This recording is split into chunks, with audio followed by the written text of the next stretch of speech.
जय श्री महाकाल। श्री महाकाल वैदिक ज्ञान दर्शन में आपका स्वागत है। और बड़ा खेद है कि बहुत दिनों में हम आपसे रूबरू हो पा रहे हैं, बहुत दिनों में ये वीडियो बनाया, किंतु आप सबकी मांग को देखते हुए दीपावली का पर्व बहुत ही नजदीक है। अतः दीपावली मनाते तो सब हैं, किंतु दिवाली मनाई किस तरह जाए, मूल शास्त्रोक्त विधि क्या है, इसको लेकर के आप सबकी मांग पर एक संक्षिप्त विषय लेकर आया हूँ। तो दीपावली की पर्व में सर्वप्रथम दिन धनत्रयोदशी का है। जैसा कि नाम से विदित है, धन की त्रयोदशी, अथवा यदि शास्त्र का देखा जाए, शास्त्र की दृष्टि से, तो मार्कंडेय पुराण में एक उल्लेख आता है। ऐसे ही विष्णु वैवर्त पुराण में भी एक उल्लेख आता है भगवान धन त्रयोदशी के बारे में, कि धनवंतरी का जन्म इस दिन हुआ। और किस रूप में हुआ कि धनवंतरी जो समुद्र मंथन हो रहा था, तो अमृत कलश लेकर के प्रकट हुए थे, तो उनका प्रकट उत्सव भी इस दिन मनाया जाता है। और हम सभी लोग जैसा कि जानते हैं कि धन त्रयोदशी के दिन ही भगवान का प्रकटोत्सव है धनवंतरी का। और धनवंतरी देवता है आयुष्य के, स्वास्थ्य के, आयुर्वेद के, औषधियों के। अतः साल भर हमारा स्वास्थ्य बहुत ही अनुकूल रहे, समृद्धि, हमारे स्वास्थ्य की भी समृद्धि रहे, धन के साथ स्वास्थ्य की समृद्धि। यदि हमारा स्वास्थ्य अच्छा है तभी हम धन कमा सकते हैं। तो धन त्रयोदशी के दिन सर्वप्रथम हमको करना यह चाहिए कि प्रातः सूर्योदय से पूर्व उठना चाहिए। और वैसे भी शास्त्र में हर जगह कहा गया है, जिसने सूर्योदय नहीं देखा उसने भाग्योदय नहीं देखा। तो भाग्योदय चाहने वाले को सूर्योदय के पूर्व उस दिन उठना है। और यहाँ पर यदि साधक गण भी जुड़े हुए हैं तो वो भी इस चीज का ध्यान रखेंगे कि सूर्योदय के पूर्व उठ करके और स्नान से निवृत्त होकर के सबसे प्रथम 5 दीपक लगाना है। कहाँ लगाना है ध्यान रखेंगे, 5 दीपक, 2 बत्ती, यानी बत्ती जो हो उनका 2 स्वरूप हो, एक बत्ती बनाए उसके साथ एक बत्ती पुनः बनाए, ऐसी 2 बत्ती एक साथ उसको बना करके और दीपक लगाना है।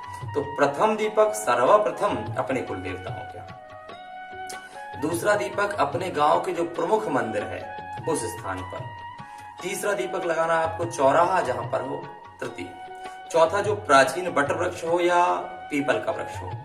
क्योंकि धन त्रयोदशी का दिन शनिवार नहीं पड़ रहा है, तो पीपल की अपेक्षा आप बरगद के कोई प्राचीन वृक्ष पर लगाएं।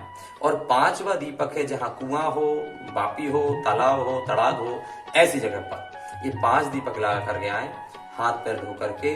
और सबसे पहले धनवंतरी कलश की स्थापना करना है। उसका प्रकार इस तरह है, अब इंडेक्स पर डाल देंगे इसको भी, सामग्रियों को आप लिख सकते हैं। पहला है आंवला, हर्र और बहेड़ा, 3 ये प्रधान है। उसके बाद फिर यदि जटामासी प्राप्त हो तो जटामासी, पीली सरसों प्राप्त हो तो पीली सरसों, काली राई प्राप्त हो तो काली राई, नमक और फिटकरी, ये 8 वस्तुएं अष्ट वसु का स्वरूप मानी जाती है।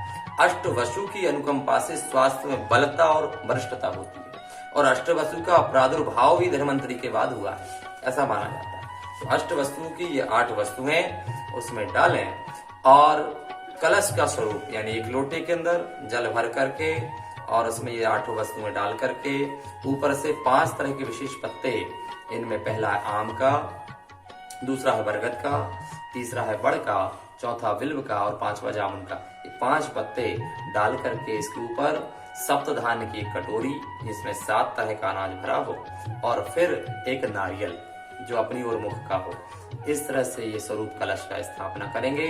ओम धनवंतरये नमः, श्री धनदापाय नमः इत्यादि श्लोकों से, अथवा इसके अलावा भी यदि प्राप्त होते हैं धनवंतरी के श्लोक या मंत्र, तो आप उनके द्वारा भी इनकी स्थापना कर सकते हैं। और स्थापना करने के बाद, पूजन करने के बाद, उस दिन ये बारंबार मैं निवेदन करूंगा कि व्यर्थ खर्च नहीं करें, क्योंकि धन त्रयोदशी धन को एकत्रित करने का अवसर है, धन खर्च करने का नहीं।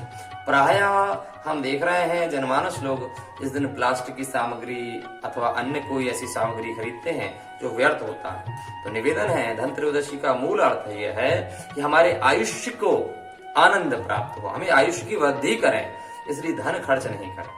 और यदि करना ही है तो जिस धन से अधिक प्राप्ति हो, जैसे स्वर्ण की निरंतर वृद्धि होती है, भूमि की, वाहन की, रजत का ऐसे प्रयोग यदि आप करते हैं, उनको खरीदते हैं, तो ये लाभप्रद होगा। इसके अलावा अन्य कोई चीज नहीं खरीदेंगे।